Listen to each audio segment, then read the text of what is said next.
সকালবেলা 6টা বাজে ঘুমের থেকে উঠে গোসল করে তারপর আমরা কাজে যাই। এমনও দিন আছে আমরা সকালবেলা নাস্তাও করি না।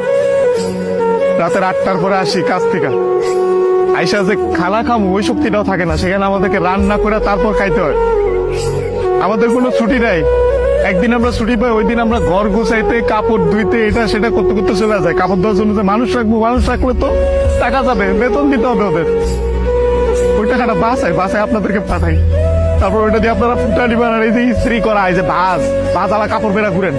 আর এই যে কাপড়, আমরা কাপড় পরতে পারি না ওইখানে। এই যে এখানে দেখেন না ভালো ভালো কাপড় পরে ঘুরতেছি, এটা খালি আব্বা আম্মা আত্মীয় স্বজন দেখে ভাবে যে পোলা অনেক সুখে আছে। ওখানে তো জামা কাপড় পরার টাইমই পাই না আমরা। কখন জামা কাপড় পরবো? সারাদিন তো ইউনিফর্ম পরেই থাকা লাগে। রাতের বেলা খারাপ বেলা খাওয়ার পরে এই যে 5টা মিনিট মা বোন বাপের সাথে কথা বলি, ওইটাই আমাদের জীবনে সারাদিনের সুখ। সারাদিন কষ্ট করে ওই যে 5টা মিনিট মায়ের সাথে কথা বলবো, এটার জন্য 16 ঘন্টা 18 ঘন্টা করে আমাদের চাকরি করা হয়।